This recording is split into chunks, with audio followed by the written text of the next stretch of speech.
Hello दोस्तों, नमस्कार। यहाँ पर मैं स्वागत करता हूँ आप सभी का सुबह सुबह की कुछ बहुत ही ताज़ा तरीन खबरों के साथ। जुड़े रहिए यहाँ पर। आज शिक्षा जगत की कुछ बहुत ही बेहतरीन खबरों के साथ मैं आप सबका स्वागत करता हूँ।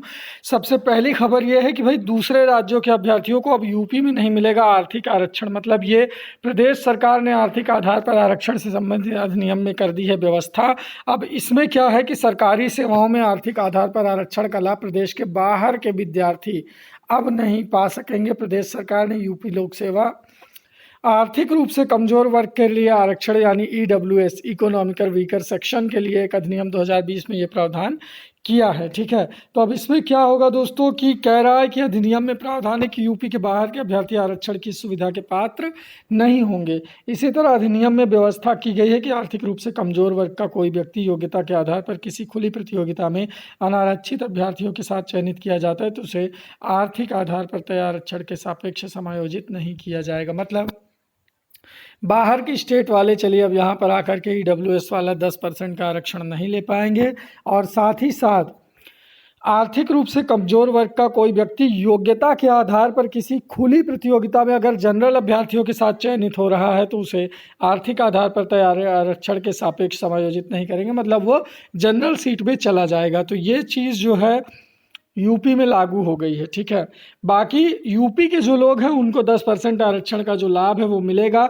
दूसरी खबर यह है कि क्षैतिज आरक्षण में फंसी है 3900 शिक्षक भर्ती। देखिए आजकल 69,000 ट्रेंड कर रहा है तो मुंह से निकल रहा है वही 69,000, लेकिन यहाँ पर 3,900 शिक्षक भर्ती असिस्टेंट प्रोफेसर के अभ्यर्थियों ने उच्च शिक्षा निदेशालय में प्रदर्शन करके किया है। और निदेशालय ने जो है यह आश्वासन दिया कि चलो भाई 3900 शिक्षक भर्ती जो है हम जल्दी अशासकीय महाविद्यालय में असिस्टेंट प्रोफेसर की भर्ती जो है नया विज्ञापन जारी करेंगे।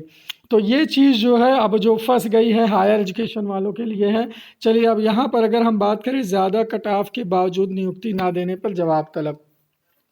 हाईकोर्ट ने पुलिस और पीएससी में कांस्टेबल भर्ती 2018 के मामले में स्वतंत्रता संग्राम सेनानी आश्रित ओबीसी अभ्यर्थी को घोषित कट ऑफ मेरिट से ज़्यादा अंक अर्जित पाने के बावजूद नियुक्ति नहीं मिलने पर पुलिस बोर्ड को राज्य सरकार से जवाब मांग लिया है। ठीक है, तो ऐसे ऐसे हाल भी जो है यहाँ पर होगी। ईसीसी अंतिम सेमेस्टर की परीक्षाएं जो है वो 14 तारीख से होंगी। राज्य विश्वविद्यालय में क्रेट के लिए कल से आवेदन होगा।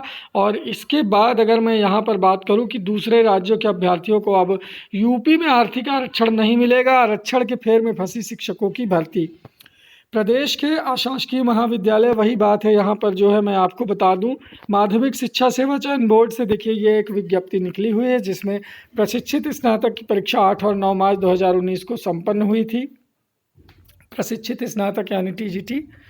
प्रशिक्षित स्नातक शिक्षक शारीरिक शिक्षा की लिखित परीक्षा में सफल अभ्यर्थियों का साक्षात्कार 18 फरवरी 2020 से 2 मार्च 2020 पर आयोजित किया गया था। चयन बोर्ड की विज्ञप्ति के बाद उत्तर प्रदेश माध्यमिक शिक्षा सेवा चयन बोर्ड ने नियमावली के नियम के अंतर्गत विषय का पैनल मेरिट सूची का कट ऑफ जारी कर दिया था। ठीक है, इसके बाद कतिपय अभ्यर्थियों से इस आशय से प्रत्यावेदन प्राप्त हुए कि अभ्यर्थियों को अधिमानी अर्हताओं के नियमों पर अनुसार अंक प्रदान नहीं किए गए हैं। बोर्ड उक्त के संबंध में परीक्षण किए जाने विशेष योग्यता के संबंध में माध्यमिक शिक्षा सेवा चयन बोर्ड नियमावली 1998 के नियम 12 के उपनियम प्रावधान कार्यान्वयन में कतिपय कमियां पाई गई हैं। देखिए ये सब इनका जो है कमियां और ये काम जो है चलता रहता है।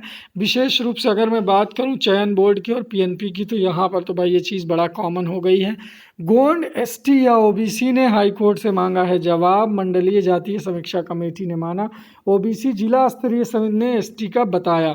तो भाई गोंड एसटी और ओबीसी, ठीक है, गोंड एसटी में है या ओबीसी में है, इस पर हाईकोर्ट ने जवाब मांगा है। भ्रष्टाचार में प्रयागराज के एसपी जो है वो अभिषेक दीक्षित पर अपराध रोकने में नाकामी, अधीनस्थों की पोस्टिंग में भ्रष्टाचार के गंभीर आरोप, और ये हो गए हैं सस्पेंड।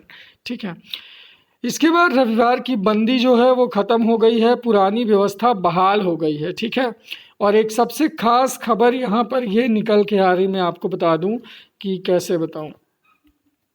69,000 भर्ती में मेरिट लिस्ट बदल जाएगी। जी हाँ दोस्तों, 69,000 भर्ती में जो चयनित सूची आई है, इसके बदल जाने के अब पूरे आसार जो है वो समझ में आने लगे हैं।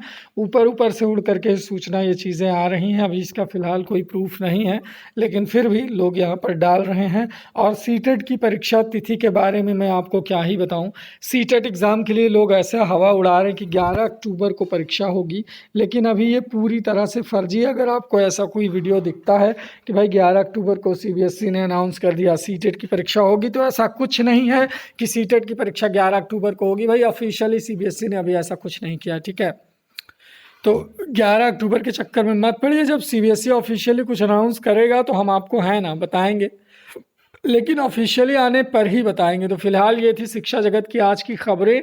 और सुबह देखिए, आपको अब पॉसिबल है कि रोज़ सुबह शिक्षा जगत की खबरों से जोड़ा जाने का प्रयास किया जाएगा। तो वीडियो को लाइक करें, शेयर करें और चैनल सब्सक्राइब कर लें। बहुत बहुत शुक्रिया आप सभी का। Thank you so much.